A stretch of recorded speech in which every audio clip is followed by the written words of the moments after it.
Thank you to my patrons. Your generosity and commitment to my work is astonishing. I sincerely appreciate it. Ultimately, a certain leap of faith is still required. Reason can point our minds toward God, but the heart must also seek him. In other words, ultimately, the reasons aren't good enough in order to get you to believe, so you have to be irrational and somehow convince yourself to believe in God in spite of the lack of evidence. Tide goes in, tide goes out. Never a miscommunication. You can't explain that. Evolution is a religion. If there is just one chance in a million that this is true, it's worth believing. Hey everybody, Magic Skeptic here, and don't worry, the video is about to begin. I just wanted to take a moment to make you aware of my Patreon, the link for which can be found in the description below. Sign up today for as little as £3 per month and you can gain access to a plethora of perks and extras, including downloadable audio-only and ad-free versions of my podcast that you can listen to on the go. You can also have your question answered in a monthly video, and better still, depending on which tier you choose, you could even sit down for a Skype call with yours truly, Magic Skeptic. All that is available and much, much more. All you got to do is click the link in the description below. I hope to see you there. Hey everybody, Magic Skeptic here, and you're all very welcome to another episode of When Theists Fail. Up for today is the channel Catholic Central, and they've got a video which explores some proofs for God's existence, and we're going to delve into that video right now. So without further ado, I give you Catholic Central. So let's break out of the stereotypes about blind faith and look at a few key ways that reason can support belief in God. The logic of causation, the laws of physics, and human experience. 1. Causation. In the 13th century, Catholic thinker St. Thomas Aquinas created an intellectual revolution by applying the philosophical tools of ancient Greece to Christian spirituality. He proposed 5 ways of arguing for the existence of God. Their most influential ideas are the logical arguments from motion and causation, which basically boil down to this. Everything in the universe has a cause. Like a toddler asking, okay, but why? Okay, but why? Okay, but why? Okay, but why? The point is, you can always go back one more step. You exist because of your parents. They exist because of their ancestors. Science traces this chain all the way back to evolution, the formation of the Earth, and the forging of chemical elements in the hearts of exploding stars. Most physicists believe that all the matter in our visible universe exploded outward from a single point during the Big Bang. But what caused the Big Bang? Eventually, there needs to be something that wasn't caused by something else that set everything else in motion. This, as Aquinas says, we understand as God. Not the best start, unfortunately. Please notice what she says here. She points out that everything in the universe has a cause. Everything in the universe has a cause. An assertion, by the way, might seem pedantic to resist this assertion, but we haven't investigated everything in the universe. We can't possibly investigate even 1% of 1% of 1% of everything in the universe, because we're stuck hopelessly on this planet and the universe is incomprehensibly large. So I don't know on what basis you can conclude that everything in the universe has a cause, but even if I go ahead and accept that assertion, it doesn't therefore follow that the universe has a cause. But what caused the Big Bang? At best, Thomas Aquinas' conclusion that there must be a first cause is a premature one. There are models of the universe that exist today that assume a finite beginning, but there are also models that assume an infinite past. And the truth is, there is no scientific consensus. And until there is good evidence to conclude one way or another, the only honest conclusion here is to admit that we do not know. You know, we say the universe began 13.8 billion years ago. So that's a measurement. So because we can measure the speed that all the galaxies are flying away from us, essentially. And then so you can run time backwards, if you like, to find out when they were all on top of each other. And so it's quite a simple measurement, and we've done that. So we say the universe began 13.8 billion years ago.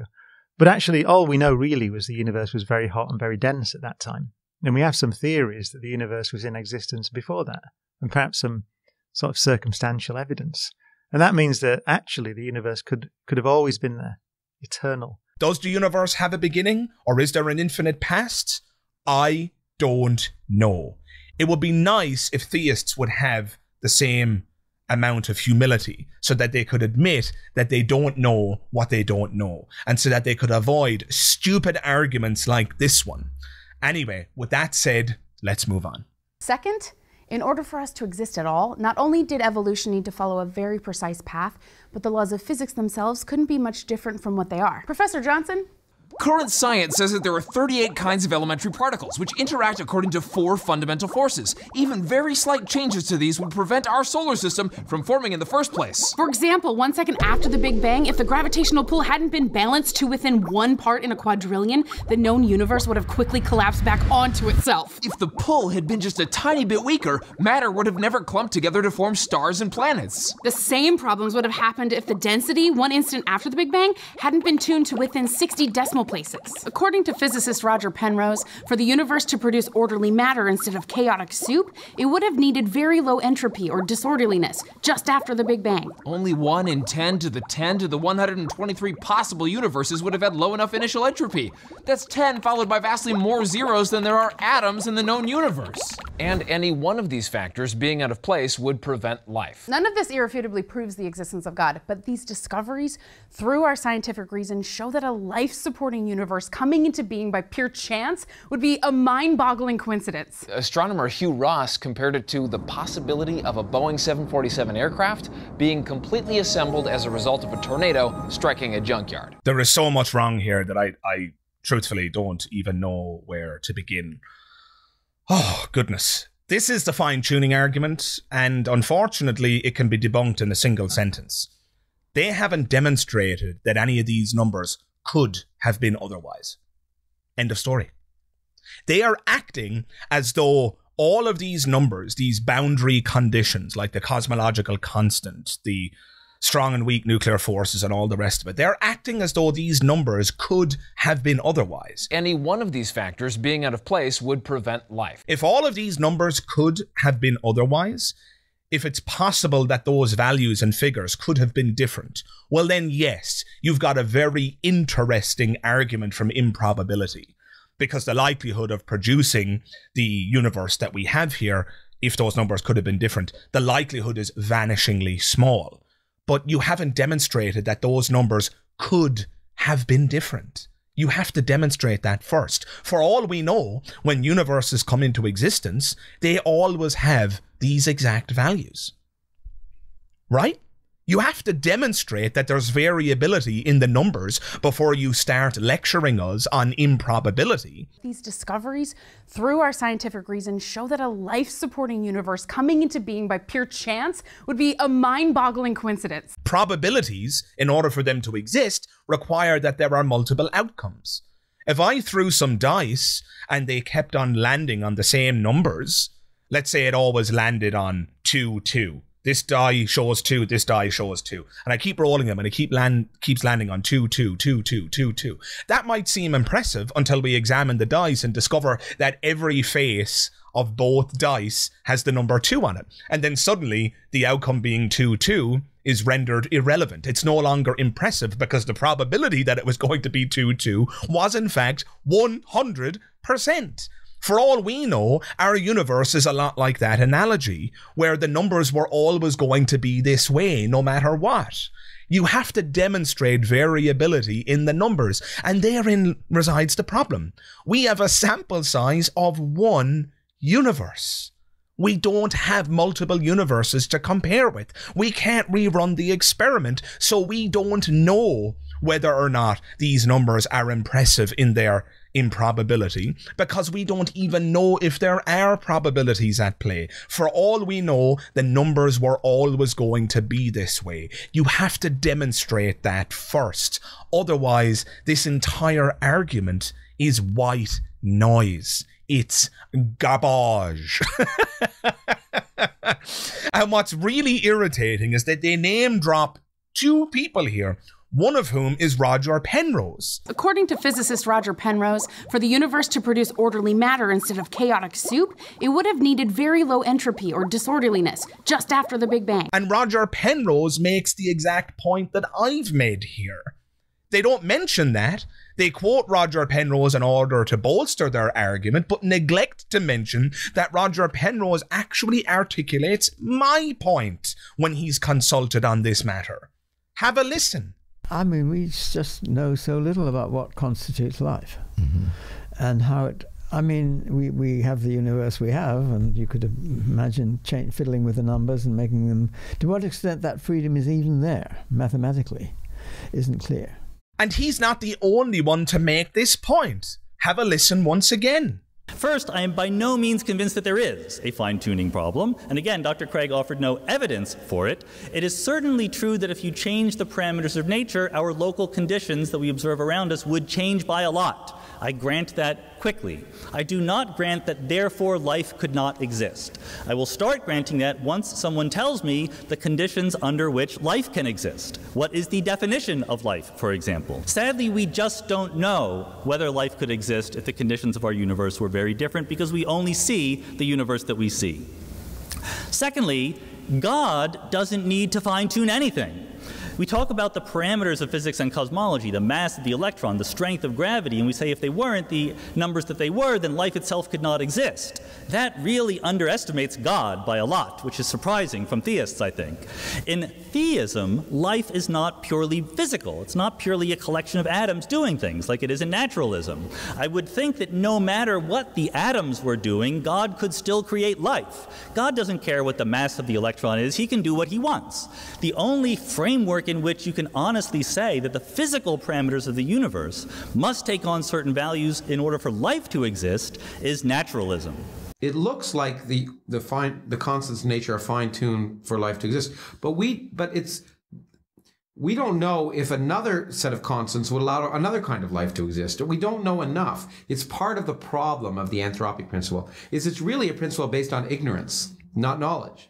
It's based on saying, we don't know the answer. We don't know enough about the universe to know if there's a fundamental theory that says it has to be this way, or if these weird coincidences are there because we happen to be measuring them. And the final point I want to make on this is the other name drop of Hugh Ross. They introduce him as an astronomer who agrees with the conclusions of their argument.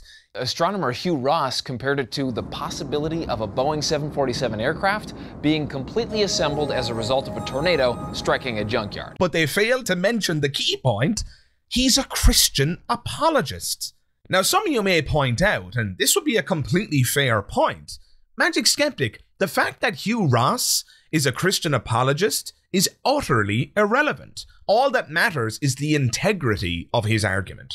And you know what? I agree with you. You're spot on. Am I saying that Hugh Ross is incorrect simply because he's a Christian apologist? Absolutely not. That would be fallacious in the extreme. But I do think that it is disingenuous of Catholic Central to bring up the hurricane in the scrapyard apologetic and to attribute it to Hugh Ross, who they've introduced as an astronomer. Sure, he's an astronomer, but that doesn't make the hurricane in the scrapyard argument the product of astronomy. It absolutely isn't. The hurricane in the scrapyard argument is the product of Christian apologetics, but they don't make that clear with the way that they articulate this. And I do think that that's dishonest. The ambiguity here, and you might disagree, dear listener, but I would argue that the ambiguity here leaves the listener or the watcher of the video with the impression that the hurricane in the scrapyard argument is the product of astrophysics. And that absolutely isn't the case. Astronomer Hugh Ross compared it to the possibility of a Boeing 747 aircraft being completely assembled as a result of a tornado striking a junkyard. The hurricane and the scrapyard argument is one of the most appalling Christian apologetics, or creationist apologetics more generally. It supposes that the hurricane in the scrapyard is a good analogy for the universe. But again, this analogy engages in the exact same error that I brought up earlier. It assumes that the boundary conditions of the universe are variable. It assumes that they could have been otherwise. Sure, if a hurricane goes through a scrapyard, it will toss all of the scrap up into the air and it'll land in a random mess. Utter chaos. The idea that this would produce order is incredibly unlikely. And so, if indeed the universe is akin to this, if the variables of the universe are a lot like the scrap in that scrapyard, and they're subject to chaotic chance, yeah, sure, the idea of producing an orderly universe seems incredibly unlikely. But again, this is where the analogy fails. It's not obvious that the variables or that the boundary conditions of the universe are like the scrap in the scrapyard. It may not be the case that those figures are variable. They might not be movable. They might not be changeable. It could be the case that when universes come into existence, they always have these exact properties. So the analogy fails before it even begins. And lastly, it would be remiss of me not to say the following. Please notice that their entire argument is based on improbability. And as I've already pointed out, they haven't even established that these improbabilities are a factor. You have to demonstrate that these numbers could have been otherwise for anyone to take an improbability argument seriously. But let's just assume they're right. Let's assume that we discover at some point in the future that the boundary conditions of the universe could in fact have been otherwise. Well, so what? Improbable doesn't mean impossible. At the end of the day, we find ourselves in this exact universe. I'm making this video. You guys are listening to it right now. The conditions are as they are, and they produced life and ultimately produced human life. Just because something is improbable doesn't make it impossible. So even if they're correct and the boundary conditions could have been different, it's just the case that we got lucky. We got this universe which brought us into existence. Simple as that. Sure, it's improbable, if indeed the variables could have been different, but improbable doesn't mean impossible. Furthermore, there's the Epicurean hypothesis, which is the idea that any disordered state can become ordered if given enough time. Our universe, our local universe at the very least, is approximately 13.8 billion years old. And the real age of the universe, or the cosmos more generally, might actually be even older than that, or eternal, depending on which model of the universe you trust. As I said earlier in the video, there's no scientific consensus on this. Why am I bringing all of this up? Let's use a pack of playing cards as an analogy. If I take a randomly shuffled pack of playing cards and I shuffle it one more time, and then I look at the cards, sure, I agree, the odds of shuffling the deck randomly into new deck order, ace, 2, 3, 4, 5, 6, all the way through to king, the odds of that happening by chance are extremely low. But have I shuffled the deck a second time, a third time, a fourth time, checking each time after I shuffle? Don't the odds of producing new deck order go up? What if I shuffle the deck 100 times? What about 1,000? What about 1,000,000? Don't the odds of producing new deck order at some point go up exponentially with each new shuffle? And couldn't it be the same with the orderly state of the universe? If the universe is 13.8 billion years old or older, that's a hell of a long time for random chance to produce order. Again, this is the so-called Epicurean hypothesis, and it would be remiss of me not to mention it here. Suffice to say, even if we grant certain premises to Catholic Central here, it still doesn't get them to where they want to go. Improbability doesn't mean impossibility, and the Epicurean hypothesis gives us some insight into how this order could have been produced by random chance in the first place. With all that acknowledged, let's move on to the next point. Third, human experience. Reason also allows us to reflect on our own experiences of the world in search of truth. When we experience beauty, feel love, or ponder our own existence, most people would say we're transcending a purely physical understanding of the world. What? What are they talking about here? Pondering your own existence is transcending a purely physical understanding of the world? Most people would say we're transcending a purely physical understanding of the world. What? I mean, even if that's true, even if mind-body dualism is true, which is I think what they're driving at here, even if it's true that my mind is a non-physical substance, the brain is just the socket into which the mind connects, even if all of that is true, it's a non sequitur to say that therefore there's a God. Right? Even if dualism is true, it doesn't get you to a God. What the hell are they talking about here?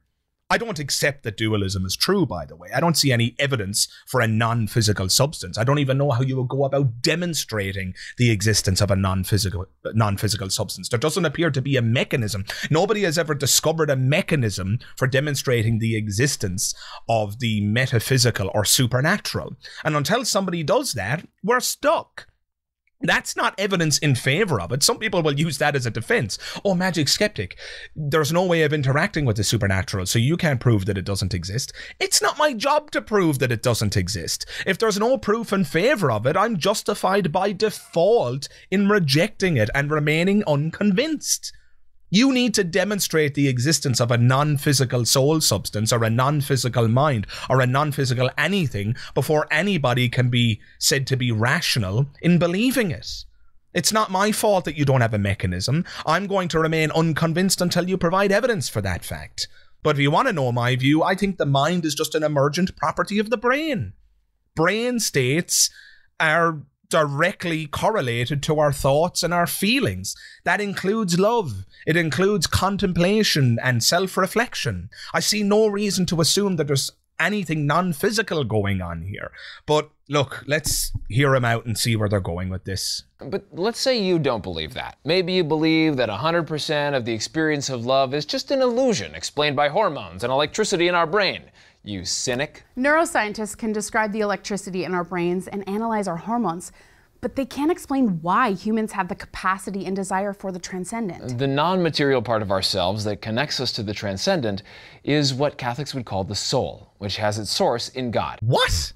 There are, in fact, many compelling explanations for why human beings have what you would call God-shaped hole inside of them. But they can't explain why humans have the capacity and desire for the transcendent. I would just call it an irrationality-shaped hole. That's the real explanation here. As I explained in a recent video, human beings are irrational and we believe all sorts of nonsense regardless of the culture, regardless of the time. Human beings as a species are so desirous of answers that we'll even accept a bad answer in lieu of having no answer at all.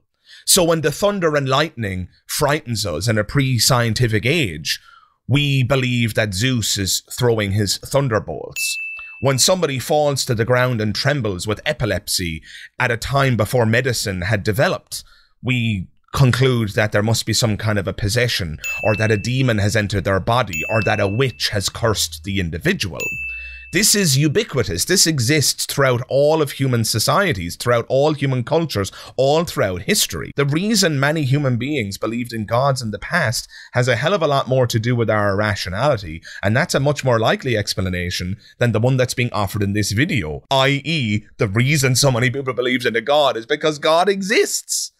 That's ridiculous. We are imperfect. We don't reason correctly. I myself have made more mistakes than I care to remember. I've believed more false things than I care to remember. And I know for a fact that I believe some false things now, and I will discover them, hopefully, at one point so that I can purge them from my brain, so I can purge them from my thinking. We are human. We make mistakes. The fact that we have a predisposition to believe irrational things is not evidence for your God. But they can't explain why humans have the capacity and desire for the transcendent. We have predispositions to believe all sorts of things. Children have a predisposition to believe in imaginary friends. And no matter how universal that predisposition is, it doesn't serve as evidence for the existence of that imaginary friend. It doesn't work that way. I don't care how universal belief in God is. It doesn't serve as evidence for that God, and it doesn't serve as evidence for an immaterial soul substance or mind substance. Furthermore, please notice the disdain that's on offer here in relation to reductionism, which is the propensity for science to explain things by breaking them down into their constituent or component parts. He says that if you view love merely as electrical signals in the brain and hormones, that you're, quote-unquote, a cynic. Maybe you believe that 100% of the experience of love is just an illusion explained by hormones and electricity in our brain. You cynic. But are you a cynic for understanding what love is? Are you kidding me? Sam Harris addressed this point wonderfully in a speech he gave once. He pointed out that if we break down the experience of eating a bar of chocolate into its constituent parts, if we understand how the molecular constituents of a bar of chocolate interact with your brain chemistry in order to produce a sense of pleasure, does that detract from your feeling of pleasure when you eat your next bar of chocolate? I doubt it. Does understanding how sugar interacts with your brain in order to produce a pleasure response detract from the pleasure that you experience when you eat your next sugary treat? Again, I doubt it. Similarly, does understanding that love correlates to electrical signals and hormones detract from your feeling of love? It doesn't detract from my feeling of love. I adore and love my fiancée. Understanding that that feeling of love correlates to brain states, electrical signals or hormones, doesn't diminish my feeling of love for her. It doesn't make me feel any less in love. And if it makes you feel that way, dear listener, perhaps we're at an impasse. I don't know what to say to you. Understanding how the brain works and how our emotions work doesn't make those emotions feel any less meaningful to me. But unsurprisingly, these Catholics view knowledge and understanding as corrosive to their worldview. You're a cynic if you understand how love correlates to brain states, hormones, and or electrical signals. How dare you? Good old Catholicism. How Catholic of you to reject knowledge and understanding. How Catholic of you to view knowledge and understanding as cynical. How dare I understand how my emotions function and where they come from. And the last thing I'll say on this is the following. Let's assume they're correct. Let's imagine that if one indeed does understand how love functions, that that's somehow corrosive to the feeling itself. Even if that's the case, doesn't mean that it's not true. You cynic. Just because you find something unpleasant doesn't mean that it's false. If exploring human emotions and reducing them to their constituent parts is corrosive to the feelings themselves, it doesn't follow that therefore that's wrong. It doesn't follow that therefore there's some kind of transcendent origin for love. When we experience beauty, feel love, or ponder our own existence, most people would say we're transcending a purely physical understanding of the world. It might well be the case, and I think it is, that love breaks down to hormones and electrical signals in the brain. And if that does make you feel crap about love, tough. It doesn't mean that love has some kind of supernatural or non-physical origin. Just because you're having trouble with the physical explanation of where it comes from. Just because you have a problem with reductionism. Just because you view reductionism as cynical. Get over yourself. This kind of argument is fallacious in the extreme. What it boils down to, dear listener, is, I don't like that, therefore it's false. Well, I'm sorry, but you're going to have to do a hell of a lot better than that. And with that acknowledged, let's move on. Ultimately, a certain leap of faith is still required. Reason can point our minds toward God, but the heart must also seek Him. In other words, ultimately, the reasons aren't good enough in order to get you to believe, so you have to be irrational and somehow convince yourself to believe in God in spite of the lack of evidence. This, dear listener, is known by another name, doxastic voluntarism. What they're assuming here is that it's possible to will oneself to believe something. Ultimately, a certain leap of faith is still required. But as I've demonstrated in previous videos, that's not possible. You cannot choose your beliefs. Ask yourself right now, do you believe that you can fly unaided by technology? I'm assuming you don't believe that. Choose to believe that you can fly unaided by technology right now, and you'll find that no matter how many times you tell yourself, I believe I can fly, I believe I can fly. I believe I can fly. No matter how many times you say it to yourself, you won't be able to convince yourself that it's true, because our beliefs are not subject to our whims. Our beliefs are not subject to free will. It doesn't work that way. Our beliefs are deterministic. They're involuntary. So even if she was correct here, even if this argument actually worked, even if it's the case that the reason can only get you so far and then you need to choose to believe, you need to choose to be faithful, even if that's the case, it can't be done. You can't will yourself to believe something. Doxastic voluntarism is junk. It's not possible. So, practically speaking, what does it mean to believe in God? In the Catholic worldview, it means living with gratitude that everything you are and have comes from God. And it means recognizing the inherent dignity of all human beings, made in God's image. Yeah, because the Catholic Church has such an amazing record of recognizing the dignity of other human beings. Why is it that it's the Catholic Church that stands in the way of every social progression? I lived in Ireland at the time when the gay marriage referendum came up, and it was the Catholics who were out on force resisting that change. I was very proud of my country the day that it voted by a landslide victory to make gay marriage legal. I was very, very proud of my country then, because that vote recognized the dignity of homosexuals and their equal right to marry those whom they love. Why should they be prevented from that? And yet it was the Catholics who were out on force rejecting that. When the abortion referendum came up in Ireland, again, unsurprisingly, it was the Catholics, it was those in holy orders who were out campaigning against the right to choose. And I was extremely proud of my country when it voted by a landslide victory to change the law.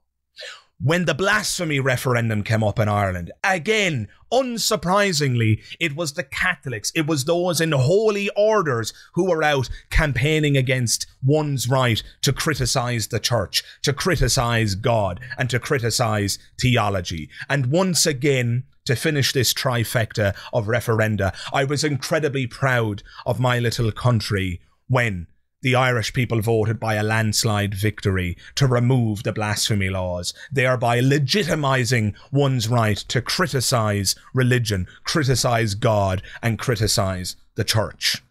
Please notice the trend in these examples, dear listener, and this is a trend that's repeated all around the world. I've covered many of them in the past. Look at Poland, look at El Salvador, look at these very Catholic countries around the world, and you will see that it is those in holy orders, it is the Catholics who come out on force in order to campaign against people's equal worth, equal rights, and equal dignity. But you want to tell me that the Catholic faith is the faith that recognises the dignity of human beings, recognises the dignity of the LGBTQ+ community, recognises the dignity of men and women and those who care about free speech. Don't make me laugh. Not to mention the abysmal and unspeakable crimes committed against children by the Catholic Church, and the role that the higher institution played in preventing those who committed those crimes from being brought to justice, taking those priests and moving them to new parishes to abscond justice. This organisation is an utterly barbaric, cruel, and I dare say criminal one. And these people in this YouTube video invite us to believe that as Catholics they care about human dignity. Give me a break. Give me a fucking break. And with that said, dear listener, I'm gonna leave it right there. Did you enjoy the video? If so, drop a like. That helps out the channel enormously and it costs you nothing. While you're at it, hit the subscribe button so that you can see many more videos just like this one. Did you agree with what I said in this video today? If so, jump into the comments below and let me know. Better yet, if you disagreed, I want to hear your criticisms, constructive or not. Jump into the comments below and let me know your thoughts. If you want to support the channel at a deeper level, jump into the description box below. When you get there, you'll find the link to my Patreon page. Click that link and you'll be brought to a page where you can sign up for as little as £3 per month. And for that, and depending on which tier you choose, you will gain access to a plethora of perks, bonuses, and extras. Thank you very much for watching this video, and I hope to see you in the next one. All the best. Bye-bye.